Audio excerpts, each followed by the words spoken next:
কিছু বলবেন?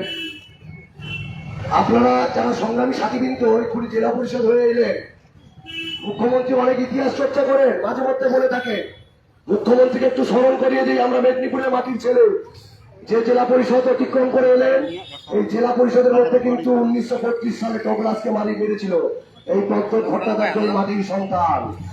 আপনারা একটু এগিয়ে যাবেন, মেদিনীপুর জেলা স্কুল, যেটা মেদিনীপুর কলেজিয়েট স্কুল। এই মেদিনীপুর কলেজিয়েট স্কুলের ভেতরে মেরেছিল পেডিকে। বিমল দাশগুপ্তের একটি পূর্ণাবয় মূর্তি আছে সামনে।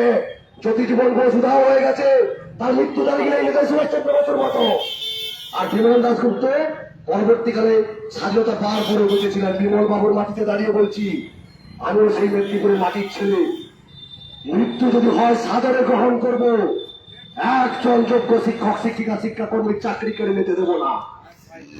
এই মাটি হচ্ছে পৃথিবীতে ইতিহাস তৈরি করেছে। 31, 32, 33 3 বছর 3টা জেলা শাসককে এই মেদিনীপুর মেরেছে।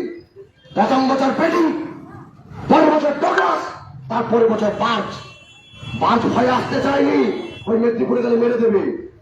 বহু পাহাড় ছিল, বাজকেও কিন্তু সবঙ্গের মাটি অনাথ বন্ধু পাজা ব্রিগেড দত্তকে সঙ্গে নিয়ে এইখানে মোহামেডান স্পোর্টিং এর সঙ্গে খেলা হয়েছিল মেদিনীপুর ক্লাবে, বেটাকে মেরে ফেলেছে।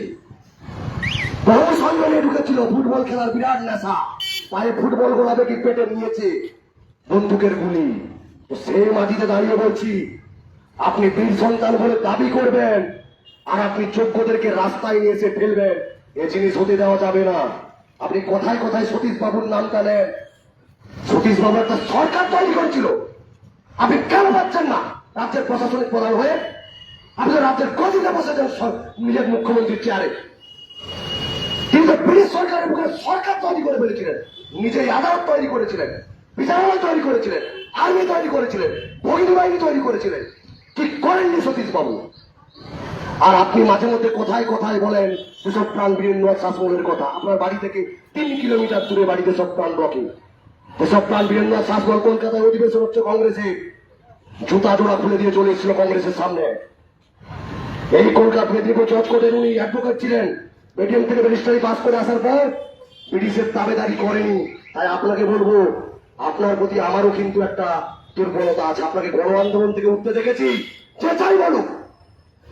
আপনি কোথায় আটকে বলছেন? আপনাকে কে আটকে দিচ্ছে? কোন শক্তি আটকে দিচ্ছে? মেদিনীপুর সেটা জানতে চাইছে। আমরা বুক পেতে দেব, কিন্তু মেদিনীপুরের সঙ্গে অবহেলা করবেন না। অজয় বাবুর পরিণতি আমরা প্রত্যেকে জানি। পশ্চিমবঙ্গের প্রাক্তন মুখ্যমন্ত্রী, মেদিনীপুরের মাটির সন্তান। আপনার কোন রকম এরকম ঘটনা ঘটুক আপনার উপরে আমরা চাইছি না। তাই আপনাকে মেদিনীপুরের মাটিতে শুধু আওয়াজটা তুলে আপনাকে বললাম, আপনাকে শ্রদ্ধা সম্মান করতে চাই, আপনার চেয়ারকে সুরক্ষিত রাখতে চাই।